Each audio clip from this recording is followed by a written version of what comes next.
Hello everyone, आप लोगों का स्वागत है मेरे एक और वीडियो में। आज का जो टॉपिक होने वाला है वो क्लास 10th बिहार बोर्ड का प्रश्नावली 1.3 होगा।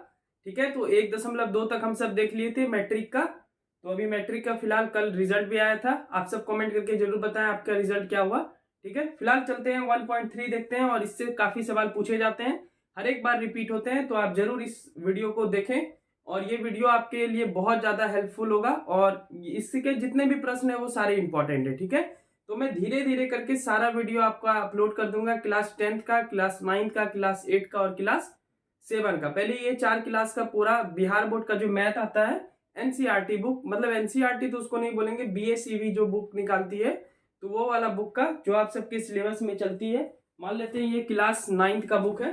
ठीक है, तो इस प्रकार से क्लास 10th का भी बुक चलता है आप सबको। तो एनसीईआरटी हम सब पूरा कंप्लीट कर लेंगे। ठीक है, फिलहाल 1.2 तक हम सब देख लिए थे। आप अगर नहीं देखे हैं तो क्लास 10th बिहार बोर्ड करके प्लेलिस्ट बना होगा, जिसमें लिखा होगा सभी अध्याय 1 से 15 तक। ठीक है, वो वाला बस आप प्लेलिस्ट फॉलो कीजिए।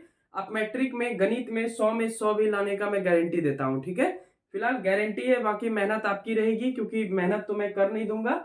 मैं मेहनत बस आपको बताने में करूंगा, पढ़ना आपको होगा। ठीक है, फिलहाल शुरू करते हैं 1.3 प्रश्नावली, जो कि बहुत इंपॉर्टेंट है और एक एक करके देखते हैं। ठीक है, तो पहला है, सिद्ध कीजिए कि √5 एक अपरिमेय संख्या है। अपरिमेय और परिमेय में क्या डिफरेंस है, थोड़ा सा हम समझ लेते हैं। ठीक है, तो अपरिमेय संख्या उसको बोलेंगे जो जिसको पी वाई क्यू में नहीं लिख सकते, यानी जिसको हम बटे में नहीं लिख सकते, प्लस इसका दशमलव प्रसार जो है वो अशांत होगा, मतलब आप भाग देते रह जाएंगे, आपका कॉपी खत्म होते जाएगा पर उसका भाग नहीं खत्म होगा। ठीक है, और परिमेय वो होता है जिसको पी वाई क्यू में लिख सकते हैं और जिसका दशमलव प्रसार शांत हो। सिंपल सा है, दो इसका कंक्लूजन निकला। तो हम सबको सिद्ध करना है कि √5 अपरिमेय संख्या है, कैसे।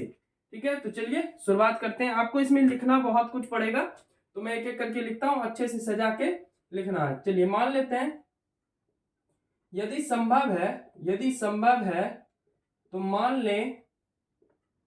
ले √5 एक परिमेय संख्या है। √5 एक कैसा संख्या है? परिमेय संख्या है। √5 एक परिमेय संख्या है। अतः √5 बराबर, जब परिमेय मान लिए तो ये पी वाई क्यू हो जाएगा। √5 बराबर पी वाई क्यू है, जहां पी और क्यू धन पूर्णांक है, यानी ये माइनस में नहीं आएगा। ठीक है, धन पूर्णांक है तथा पी और क्यू में कोई उभयनिष्ठ गुणनखंड नहीं है। पी और क्यू में, चलिए पी और क्यू में कर देता हूं, पी और क्यू में कोई उभयनिष्ठ गुणनखंड नहीं है, कोई उभयनिष्ठ गुणनखंड नहीं है। ठीक है, इतना आपको लिखना ही पड़ेगा, कोई ऑप्शन नहीं है, गुणनखंड नहीं है। सिंपल सा बात ये समझ लीजिए कि P और Q धन पूर्णांक है, धन मतलब प्लस वाला, यानी यहाँ पे हमेशा प्लस वाला रहेगा। प्लस P और Q में कुछ मिल नहीं रहा है, कोई उभयनिष्ठ गुणनखंड नहीं है। सिंपल सा बात समझ गए, इतना आपको लिखना ही लिखना है। ठीक है, अब क्या करेंगे, अब दोनों ओर वर्ग करेंगे। तो दोनों ओर वर्ग करने पर, ठीक है, दोनों ओर वर्ग करने पर, तो चलिए करते हैं। तो √5 पे भी आपको वर्ग करना पड़ेगा, पी स्क्वायर पे भी वर्ग और क्यू स्क्वायर पे भी वर्ग। स्क्वायर से रूट कट गया तो बचा क्या, 5 बराबर पी क्यू बटे क्यू स्क्वायर। अब अगर कोना कोनी गुना करेंगे तो ये आ जाएगा पी स्क्वायर बराबर 5 क्यू स्क्वायर। यहाँ पे कितना क्यू है, तो यहाँ पे आप देखेंगे कि 2 क्यू है। 2 क्यू है तो हम एक क्यू इस साइड ले लेते हैं, मान लेते हैं ऐसे लिख देते हैं 5 क्यू गुना क्यू। ठीक है, अभी मैं समझाऊंगा क्यों मैंने ऐसा किया। अब मान लेते हैं क्यू को इस साइड लेता है, तो आपके पास क्या बचा, 5 क्यू। ठीक है, 5 क्यू बचा। अब अगर इसको ध्यान से ऑब्जर्व करेंगे आप, ऑब्जर्व मतलब होता है ध्यान से देखना, तो पी स्क्वायर बटे क्यू बराबर 5 क्यू। मान लेते हैं इस स्क्वायर के बदले में उधर चले जाएगा, तो पी बाय क्यू बराबर हो जाएगा √5 क्यू। ठीक है, कभी भी ये रूट तो हट नहीं रहा है, तो पी बाय क्यू कैसा संख्या है, पी बाय क्यू एक परिमेय संख्या है। कैसा संख्या है, एक परिमेय संख्या है, लेकिन √5 क्यू एक कैसा संख्या है, एक अपरिमेय संख्या है, ना कि परिमेय संख्या। ये 5 से हटा थोड़ी, 5 का क्या निकलता है, नहीं ना निकलता है। 4 का आपका 2 निकल जाएगा, 9 का 3 निकल जाएगा, लेकिन 5 का नहीं निकलता है। लेकिन √5 क्यू एक अपरिमेय संख्या है। अतः हम जानते हैं अतः हम जानते हैं कि परिमेय संख्या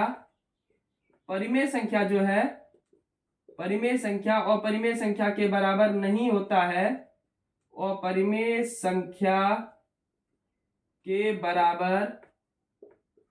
बराबर नहीं होता है, ठीक है। अतः हमारी मान्यता गलत है। हम जो माने हैं कि √5 एक परिमेय संख्या, ये तो गलत हो जाएगा। अतः हमारी मान्यता गलत है।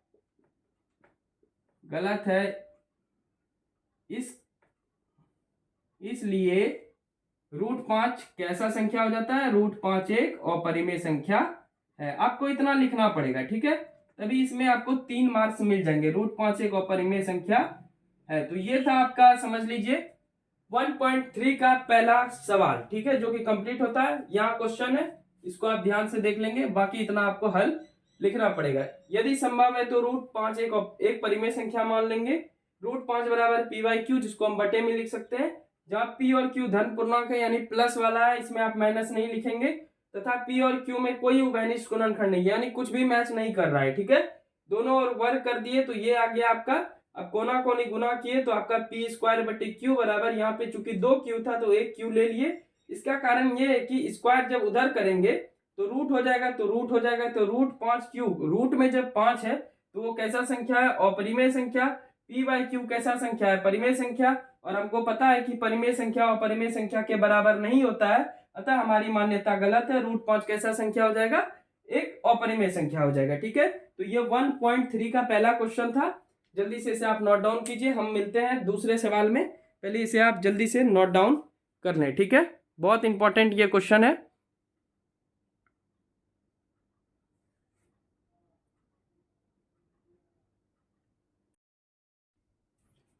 चलिए सेकंड नंबर देखते हैं। ये भी बहुत महत्वपूर्ण क्वेश्चन है, मतलब इसका सारा क्वेश्चन ही इंपॉर्टेंट है, ठीक है। अगर आपको बोर्ड पे लाइट कम नजर आ रही होगी तो आप बोलेंगे तो मैं आगे से थोड़ा लाइट लगा दूंगा, ठीक है। एक लाइट में आज नहीं जलाया हूं क्योंकि बहुत गर्मी लगता है रूम में। फिलहाल सिद्ध कीजिए कि 3 + 2√5 एक अपरिमेय संख्या है। तो इसमें भी सिंपल मानेंगे आप, ठीक है। आप सिंपल मान लें, यदि संभव है तो मान लें, संभव तो होगा ही, ठीक है। जब मान रहे हैं तो संभव तो होगा ही। यदि संभव है तो मान ले 3 + 2√5 एक परिमेय संख्या है। बहुत आसानी से मैं ये वाला क्वेश्चन आपको समझाऊंगा। एक परिमेय संख्या है, ठीक है। तो जैसे ही परिमेय बोले तो ये आप लिख सकते हैं कि 3 + 2√5 बराबर p/q। अब यहां क्या लिखते हैं? दो बात लिखते हैं। क्या? p और q एक धन पूर्णांक है, धन मतलब प्लस वाला, p और q एक धन पूर्णांक है, तथा p और q में कोई उभयनिष्ठ गुणनखंड नहीं है। p और q में एक कोई भी उभयनिष्ठ गुणनखंड नहीं है, मतलब कुछ भी मिल नहीं रहा है, ठीक है। कोई भी उभयनिष्ठ गुणनखंड नहीं है, कोई भी उभयनिष्ठ गुणनखंड नहीं है। सिंपल सा बात है, नहीं है, ठीक है। तो p और q धन पूर्णांक है और p और q में कोई भी उभयनिष्ठ गुणनखंड नहीं है। अब यहाँ पे इसमें कोई वर्ग वगैरह नहीं करना है आपको, बहुत सिंपल सा मैं बात बता रहा हूं, ठीक है। एक तरफ आपको रूट वाला कर देना, एक तरफ बिना रूट वाला। तो ये प्लस में है, उधर जाएगा तो क्या हो जाएगा? ये हो जाएगा माइनस में, तो p/q -3। अब ये 2 किस में है? गुना में है, तो उधर भेज दें 2 को, तो q का भी 2 हो जाएगा और ये 3/2 का भी 2 हो जाएगा। सिंपल सा बात है, ठीक है। ये गुना में था, नीचे हो गया भाग में, ठीक है। अब हम कह सकते हैं कि p/2q - 3/2, ठीक है, एक पूर्णांक है। क्या है? एक पूर्णांक। पूर्णांक मतलब सिंपल होता है संख्या, ठीक है, एक पूर्णांक है। अतः यह कैसा संख्या है? अतः यह परिमेय संख्या है। कैसा संख्या है? परिमेय संख्या है। लेकिन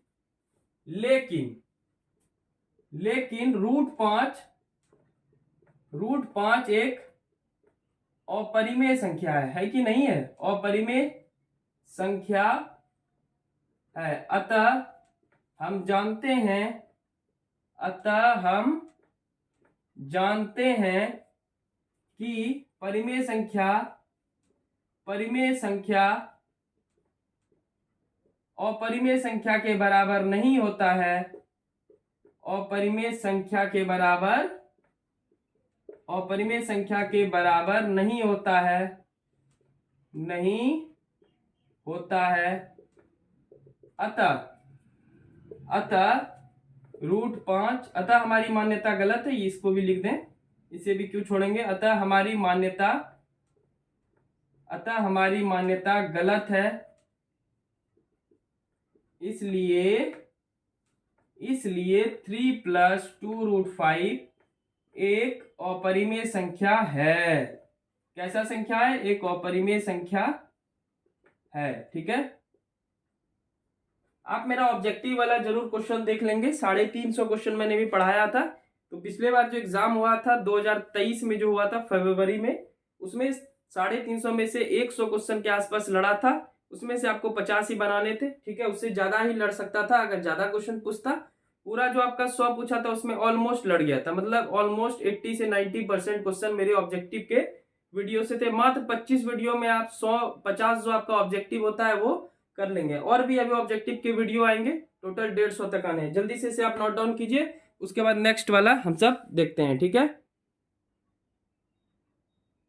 तो ये सेकंड नंबर हो गया।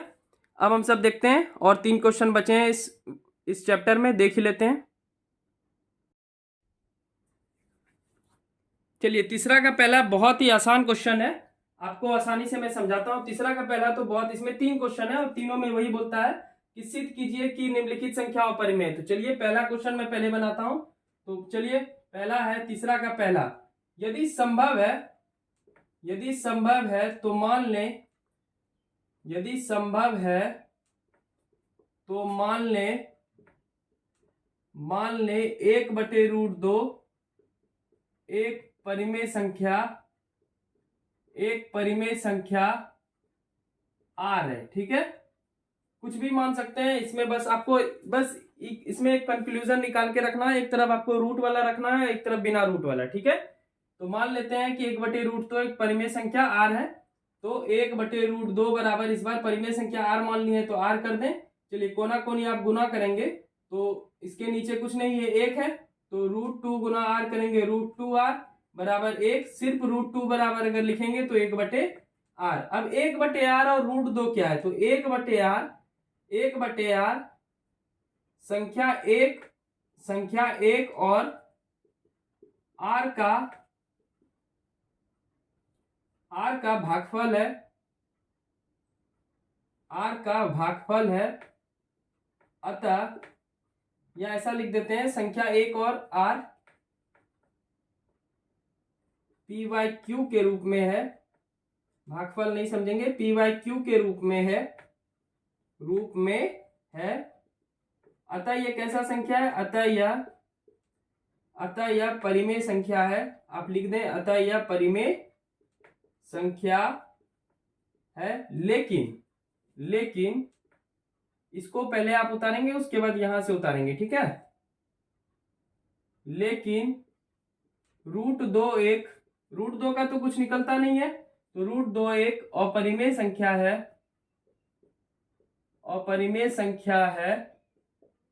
अब आराम से आप वही जो सोचते हैं हमेशा लिखते हैं। अतः हम जानते हैं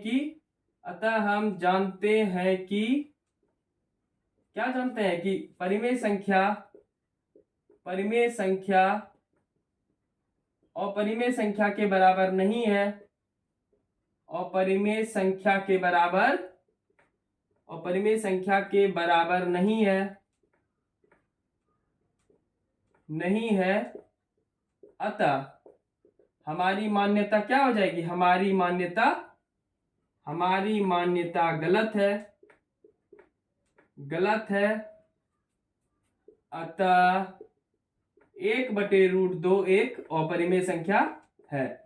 सिंपल सा बात है, आपको इतना लिखना ही पड़ेगा, इसमें छोड़ेंगे आप कुछ नहीं। ठीक है, अधिक नंबर चाहिए तो लिखना ही पड़ेगा, एक अपरिमेय संख्या है। ऐसा नहीं लिखेंगे तो फिर आपको मार्क्स मिलने का चांस बहुत हद तक कम हो जाएगा। ठीक है, तो तीसरा का ये पहला नंबर था। अभी 2 सवाल और बचे हैं, जल्दी से इसे नोट डाउन कीजिए। उसके बाद मैं सेकेंड नंबर और थर्ड नंबर बताऊंगा, फिर इस चैप्टर का समाप्ति हो जाएगा। फिर 1.4 भी इसके बाद हम सब देख ही लेंगे। ठीक है, चलिए जल्दी से इसे आप नोट डाउन करें।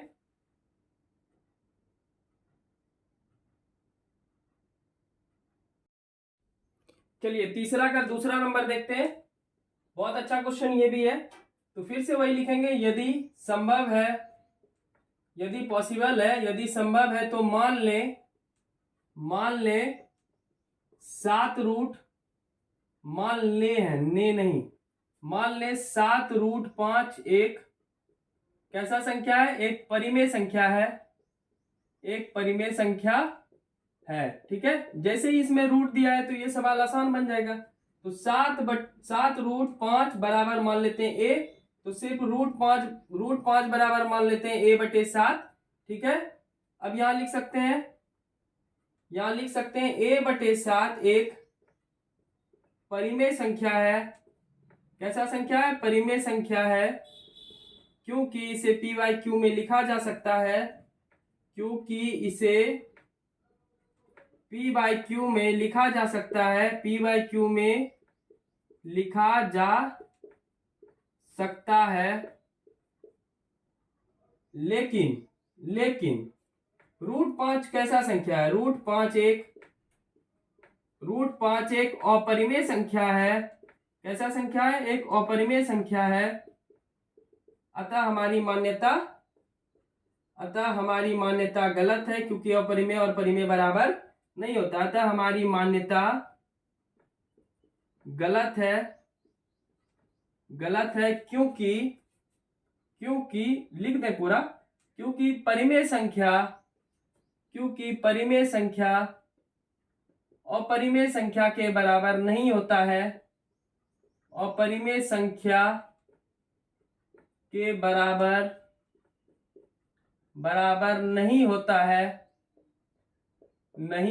है। अतः 7 रूट 5 एक कैसा संख्या है, एक अपरिमेय संख्या है। ठीक है, अपरिमेय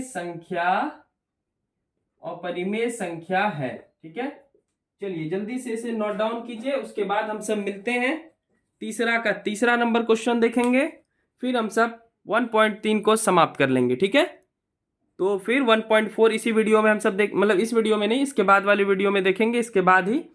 ठीक है, उसके बाद जो ये 4 चैप्टर आपका वास्तविक संख्या का कंप्लीट हो जाएगा, मैं प्लेलिस्ट में ऐड कर दूंगा, जो कि आपका प्लेलिस्ट बना हुआ है बिहार मैट्रिक परीक्षा प्रश्नावली 1 से लेकर के 15 तक। ये वाला प्लेलिस्ट में आप जाकर चेक करेंगे, और प्लस उसमें मैं जैसे ही ये वाला चैप्टर खत्म होगा वास्तविक संख्या 1.4 तक, उसके बाद मैं ऑब्जेक्टिव उसमें ऐड कर दूंगा। 30 क्वेश्चन या 40 क्वेश्चन मैं इस चैप्टर का ऑब्जेक्टिव पढ़ाया हूँ, ऐड कर दूंगा। तो आप पहले ये सारा देख लेंगे, उसके बाद ऑब्जेक्टिव सॉल्व कर लेंगे, फिर आपका एक भी प्रश्न नहीं छूटेगा, मैं गारंटी दे रहा हूँ। ठीक है, फिलहाल इसे आप नोट डाउन कीजिए बहुत आसान भाषा में। चलिए आगे बढ़ते हैं, हम सब थर्ड नंबर देखते हैं। चलिए आखिरी सवाल तीसरा। ठीक है, बहुत आसान है, रूट जब मिल गया तो आपको बहुत आसान लगने लगेगा। तो यदि संभव है तो मान लें, यदि संभव है तो मान ले 6 + √2 कैसा संख्या है, 6 + √2 एक परिमेय संख्या है। जैसे ही परिमेय संख्या मानेंगे तो आप लिख देंगे 6 + √2 बराबर a/b बोल सकते हैं, p/q बोल सकते हैं, कोई भी दिक्कत नहीं है। ठीक है, a और b कैसा पूर्णांक है, धन पूर्णांक है। p/q ही दे देते हैं, चलिए छोड़िए, p/q ही दे देते हैं, ताकि आपको लगे कि ये a b के जगह पे, अभी तक तो p/q ही देख रहे थे। तो p और q धन पूर्णांक है, तथा p और q में कोई उभयनिष्ठ गुणनखंड नहीं है। कोई उभयनिष्ठ मतलब कॉमन होता है, उभयनिष्ठ गुणनखंड नहीं है। ठीक है, सिंपल सा बात है, गुणनखंड नहीं है। चलिए अब आगे बढ़ते हैं। तो 6 + √2 बराबर p/q, एक तरफ कर दें रूट वाला, तो √2 बराबर p/q, +6 इधर जाएगा -6। अब यहां लिखेंगे p, q और 6 क्या है, पूर्णांक है। 6 एक पूर्णांक मतलब संख्या होता है, पूर्णांक है। और अगर पूर्णांक है तो पूर्णांक है, अतः p/q -6 एक परिमेय संख्या है। कैसा संख्या है, एक परिमेय संख्या है। लेकिन लेकिन √2 क्या है, √2 एक अपरिमेय संख्या है, √2 एक अपरिमेय संख्या है। अतः हमारी मान्यता क्या हो जाएगी, अतः हमारी मान्यता गलत है, अतः हमारी मान्यता गलत है, अतः हमारी मान्यता गलत है। ठीक है, क्यों गलत है, क्योंकि परिमेय संख्या अपरिमेय संख्या के बराबर नहीं होता है। ठीक है, अपरिमेय संख्या के बराबर नहीं होता है, बराबर नहीं होता है। अतः 6 + √2 एक कैसन संख्या बा, अपरिमेय संख्या। ठीक है, चलिए भोजपुरी में मैं बोल दिया, एक अपरिमेय संख्या है। ठीक है, तो ये था आपका 1.3 का सारा क्वेश्चन, हम सब देख लिए इस वीडियो में। ठीक है, फैन बंद करके वीडियो बनाना पड़ता है क्यों, और गर्मी भी बहुत है। ठीक है, पर आप सब पढ़ाई पे फोकस कीजिए, हमारे चेहरे पे नहीं। आप सबको पढ़ना है अच्छे से, और ये सवाल बहुत इंपॉर्टेंट है आपके एग्जाम के लिए, मैं इसलिए बार बार बोल रहा हूँ, बहुत इंपॉर्टेंट चैप्टर है 1.3, आपको जरूर अच्छे से रिवीजन करके जाना चाहिए। तो 1.3 का हम सब सारा क्वेश्चन देख लिए, अगले वीडियो में 1.4 देखेंगे, और मैं ऑब्जेक्टिव जरूर ऐड कर दूंगा। ठीक है, ताकि आप ऑब्जेक्टिव जरूर करके ही जाए, ऑब्जेक्टिव ही आपको फर्स्ट डिवीजन कराएगा। ठीक है, क्योंकि 100 ऑब्जेक्टिव अगर पूछेगा तो उसमें 50 ऑब्जेक्टिव आपका आएगा और 50 सब्जेक्टिव, तो 50 मात्र आपको सब्जेक्टिव में 40-45 लाएंगे, 95 नंबर हो जाएगा। इस 50 ऑब्जेक्टिव के लिए मेरा ऑब्जेक्टिव वाला सेशन देखेंगे, मैं ऐड कर दूंगा उसमें। मैं याद नहीं करवाया हूँ, एक एक सवाल मैं करवाया था, 12 घंटा का क्लास लिया था जब मैट्रिक परीक्षा थी पिछले साल 2023 में, मतलब इसी साल। ठीक है, उसके 2 दिन पहले मैंने 12 घंटा लगातार क्लास लिया था ऑब्जेक्टिव का, तो जरूर आप उस वीडियो को देखेंगे, मैं ऐड कर दूंगा प्लेलिस्ट में। ठीक है, वीडियो अच्छी लगी हो तो चैनल को सब्सक्राइब कर लेंगे और एक लाइक कर देंगे। मिलते हैं नेक्स्ट वीडियो में, तब तक के लिए थैंक यू, बाय बाय।